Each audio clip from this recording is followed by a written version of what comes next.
2025 halalan. Nagsumiti ang mga iba't ibang individual na tumatakbo sa darating na 2025 midterm election, mapalokal o nasyonal. Ang halalan ay mahalaga sa ating lipunan dahil dito nakasalalay ang magiging kinabukasan ng ating bansa. Napakahalaga na sa ganitong paraan makakapili tayo ng mailalagay na karapat-dapat sa pwesto. Mahalaga na sisiyatin natin ang karapat-dapat na tao na ating iboto na walang halong pandaraya. Panoorin natin at makinig tayo sa mga individual na ito kung ano ang kanilang mga plataporma at nanamnamin natin kung nararapat sila na ating isulat sa ating balota. Ang paghahain ko po ng aking kandidatura sa araw na ito bilang isang independent senator ay kahayagan at katibayan ng aking malaon ng bithiin na maisulong natin ang ganap na pagkakaisa sa ating bansa. Kahit kailan, kahit saan, hindi po natin makakamit ang tunay, tapat, at mabilis ang paglilingkod sa lahat ng mamamayan kung wala pong pagkakaisa at pagtutulungan sa isa't isa. Kibuloy is running for Senator of the Republic of the Philippines. Kasi gusto niya maging part ng solusyon ng ating bansa.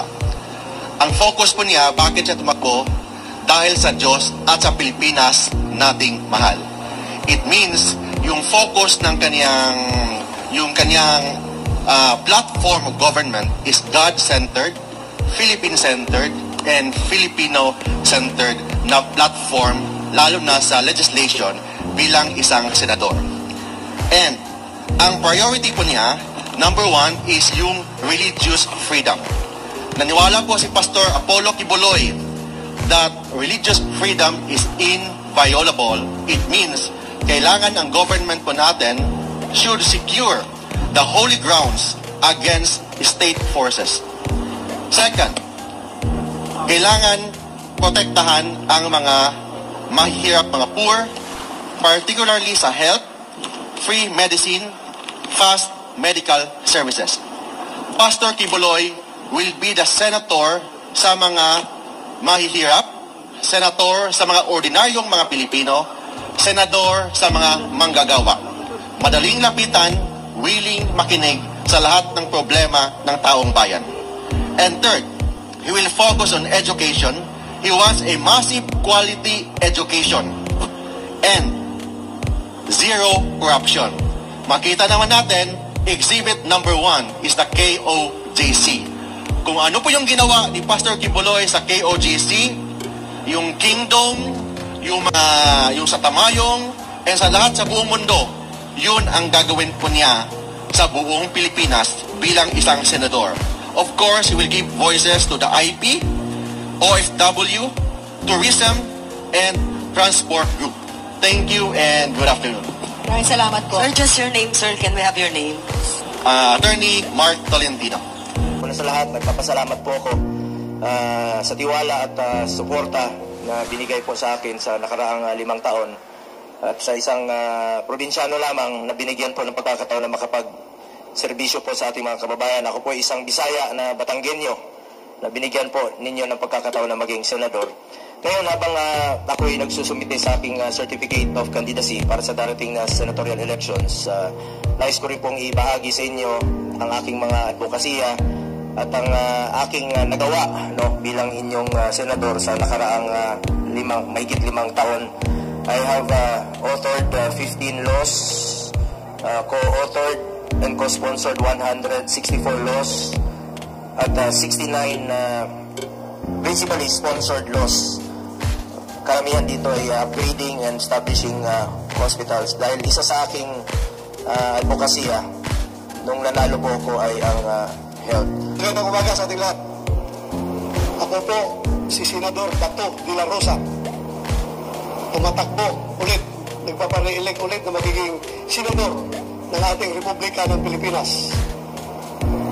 Given the chance na ako'y muling mananalo, rest assured that I will continue my advocacy on public order and national defense and security. Doon po ako magpo-focus. Public order, I will continue my fight against illegal drugs and criminality, and for national defense and security, we will see to it that our national defense posture should be credible enough against foreign invaders. So yun lang po ang aking gagawin. Magandang araw po sa ating lahat. Sa aking paghain, akong aplikante ninyo sa pagkasenador. At sa gitna ng tila nakabibinging katahimikan at pagkonsinti sa kaliwat kanang korupsyon at higit pang korupsyon, kagaya po ninyo, hindi ko rin matanggap na magpatuloy ang ganitong uri ng baluktot na pamunuan. Kung kaya nadinig ko at tumugon ako sa pakiusap ng ating mga overseas Filipino workers, at tumugon ako sa hamon ng hakbang ng maisog na pamunuan ang tunay na oposisyon. Ako ay naghain bilang isang independent candidate, bilang pagkilala at pagsagisag na ang tanging partido ay ang Republika ng Pilipinas at ang aking mga kaalyado ay kayong mga Pilipino. Ipagpapatuloy ko ang mga advokasya ng hakbang ng maisog, calling for transparency, accountability, peace and security in governance. At bagamat mabigat ang landas na tatahakin, panatag po ang aking kalooban na higit na mas nakararaming Pilipino ang kasama ko, dahil alam ko kayo ay pagod na sa korupsyon. Let us not give up on our nation. Let us not give up on the Filipino people. Let's not give up on our fight against corruption. Thank you very much. Magandang umaga po. Ako po si Jimmy Bondok, isa pong musikero.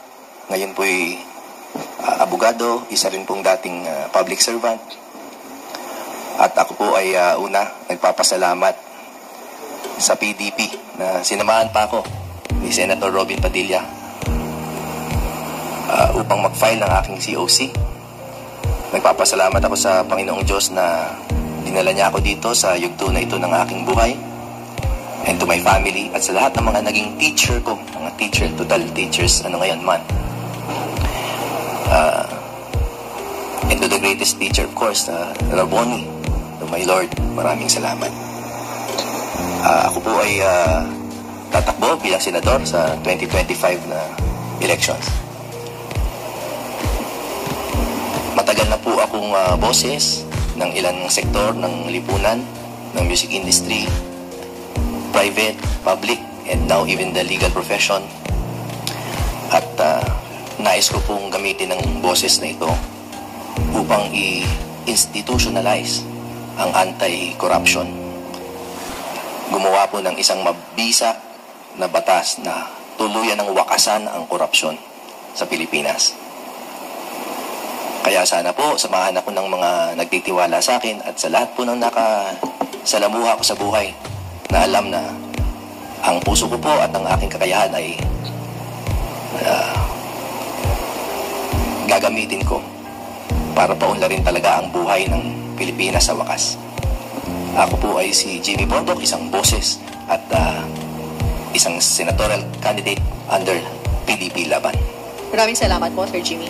Sabi niyo po kanina na nais niyo rin pong maging boses ng entertainment industry po sa Senado. So kung pala rin po kayo manalo, sir, ano po yung mga panukala po ninyong batas na nais po ninyong ihain? Alam niyo po, ang unang dapat ma-recognize natin ay ang music and entertainment is an economic force and a labor force.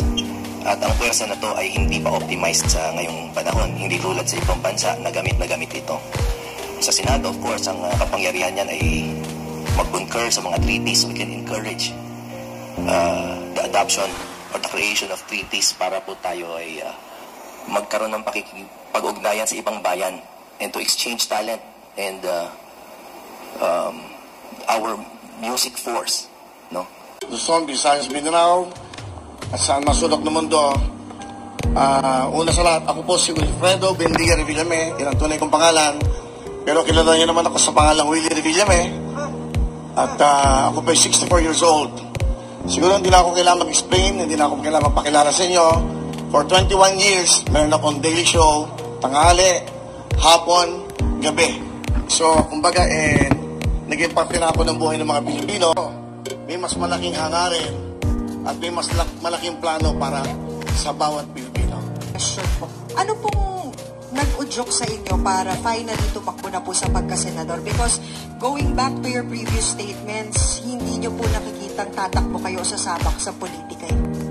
Yung nakikita ko, away. Awayan ang awayan. Mga itokado. Ang tingin nila sa mga artista masyadong mababa. Kami may magagandang kapus-puso para sa ating mga kabayan. Ano ba ang purpose ng isang senador? Hindi ako abogado, hindi ako nakatapos, pero ang purpose dapat ng bawat senador, bawat nagpa-public servant, bawat namumuno sa anumang local government, mabuting puso ang meron ka. Ang dapat mong inisip lagi mga kababayan mo. Marami ng batas na ginawa. Marami ng mga presidenteng dumaan, marami ng senador na dumaan. Pero yung buhay natin mga kababayang mahirap, nababago ba? I think, yun ang pinaka-importante. Poverty, yun ang pinakamalaking problema natin. Yung mga batang nangangarap na mag-aral, pag wala ng pera, hindi na natutupad ang pangarap. Habang nakatayo ako sa harap ninyo po, isang dedikadong magiging lingkod bayan, at nakatuon ako sa pagtugon sa mga pangunahing issue ng umahadlang sa ating mahal na Pilipinas. Ang aking pong plataforma ay nakatuon sa kapayapaan o peace and order. Peace and order po. Ay, bato yan eh. Palalakasin ko ang ating ahensya ng pagpapatupad ng batas upang matiyak ang kaligtasan ng publiko tulad ng pagdadagdag ng budget para sa modernization ng ating mga kapulisan at kasundaluhan. Itataguyod ang mga programang nakabatay sa komunidad upang mas mapalakas ang kooperasyon ng publiko at pribadong sektor para sugpuin ng kriminalidad at susuportahan ang mga epektibong programa sa rehabilitasyon ng droga upang mabawasan po ang krimen. Na-mention niyo po, Jens, po sa speech niyo na you're in favor of rehabilitation po when it comes to the drug addicts po. Does this mean na you don't agree po with the war on drugs of former President Rodrigo Duterte na libo-libo po yung napatay? Ay, hindi po. Ako po'y naniniwala doon sa ginawa niya kasi nakabuti dito sa akin. Pero ngayon po, ang sa akin naman, bigyan din natin ang pag-asang ma-rehab yung mga addicts. Kasi po, maski mga addicts yan, meron pa rin pamilyang nagmamahal sa kanila. Bigyan din natin ng pag-asang makabalik sila sa lipunan. Magandang umaga po sa inyo lahat. Ako po, former Governor Chavez Singson ng Ilocos Sur. Ang gagawin ko po, manalo't matalo yung ginagawa ko na ngayon. Yung modernization ng electric vehicles, electric jeep, electric tricycles, electric motorcycle. Matagal na pong programa ito ng gobyerno, hindi magawa-gawa. Dahil pinapadala sila sa land bank para umutang. Mag-down payment ng 500,000 pag-porsyento. So matagal na po yun. Nakita kami minsan ni President Marcos. Kako, this time Mr. President, mangyayari na yan. Dahil ako pag-provide lahat ng electric vehicles, electric jeep, tricycles, motorcycle, without any down payment, without zero interest, without guarantee from the drivers. Ang magagaranti yung mga mayors, governors, or transport group or cooperative. Buong Pilipinas po yun, malaki po yun, ginagawa ko na. Parating na yung factory ko galing sa Korea, worth 500 million. At mag-uumpisa na po kami by December, latest January. Mass production na po kami. Quality dahil Korean technology, pero dito gagawin. Ang body, manipis po na bakal, pero hindi ginakalawang. So, na-check na po lahat yan. Ay tumatas po din po ba under the former President Duterte's party or hindi po? Wala. Pasalamat ako kay President Duterte dahil in-endorse ako. At si Presidente Marcos, tinulungan ko. Ang plano lang niya noon, Vice President. Ako nagsabi na Presidente Ipan. Pero pag si Sara, at napakalakas ni Sara, bababa ka, I'll have the leverage to talk to Sara na maging Vice President ka, protected ka lang, hindi ka naman nadaya. Tinulungan ko si President Marcos, hindi pa ako in-endorse. Kung in-endorse ako, pasalamat kay si President Marcos. Kung hindi niya ako in-endorse, salamat pa rin. Ayan po ang iilan sa mga kandidato sa darating na eleksyon. Piliin yung may talino, tapat at kayang ipaglaban ang karapatan ng bawat mamamayan. Huwag tayo magpapabola sa darating na pangangampanya ng mga kandidato para sa darating na halalan.